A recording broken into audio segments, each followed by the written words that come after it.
Então vamos a Curitiba, ao Maurício Birinello, nosso especialista de commodities. Mercado de commodities no ar, Davi.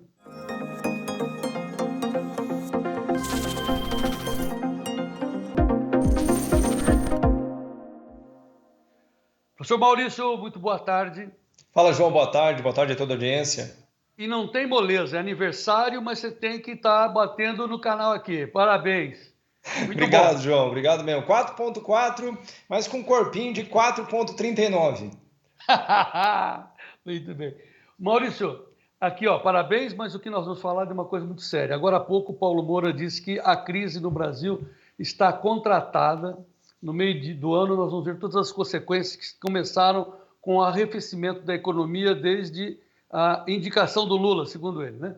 E os empresários puxaram o freio e a gente está percebendo nas indicações de cimento, produzindo menos, comprando menos, tal, os empregos sendo ameaçados. Você vê alguma coisa desse sentido no mercado financeiro? Qual é o cenário que você pode nos antecipar, Maurício? Então vamos lá, João. Eu tenho uma visão um pouquinho diferente dele, mas não é diferente no sentido da perspectiva, né? Porque para mim o principal dado e mais preocupante de todos é que o Brasil, nesse momento, o brasileiro médio, se encontra no mais alto índice de endividamento da história, né? Quase 73% dos brasileiros têm dívidas a vencer. Esse é o maior índice já registrado no Brasil, ou seja, muita gente está com cartão, com financiamento da casa, do carro, em níveis que nunca aconteceu antes na história, e o problema é que a gente está no momento que a recessão no Brasil não é uma novidade, né? Ou seja, nós já estamos num cenário recessivo há algum tempo, já no sentido dos efeitos. Tirando a área de serviços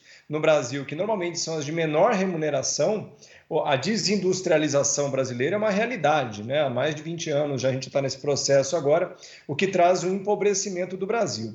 Agora, tem um detalhe muito interessante que ontem, especificamente ontem, João, o mercado de juros fez uma mudança de perspectiva no Brasil. O que era uma perspectiva do Brasil, e não é a minha opinião não, tá? Quero deixar claro, eu vou até mostrar na tela aqui para as pessoas verem isso, tá? Isso aqui, João, é o gráfico da perspectiva da taxa Selic, né? Veja que interessante, ó, a partir de agosto, junho para agosto desse ano, o mercado já tem perspectiva de queda nos juros. E detalhe, que devem levar a Selic no Brasil para baixo de 12% na virada do ano. Ou seja, isso já é uma mudança de perspectiva. Por quê? Porque o Brasil começou a crise antes, o Brasil elevou juros antes de todo mundo. E os Estados Unidos, acredite ou não, está fazendo um comportamento de inflação e desemprego muito parecido com o Brasil no meio do ano passado. E é muito provável que o Brasil puxe a fila, o que é algo muito novo, sendo muito sincero.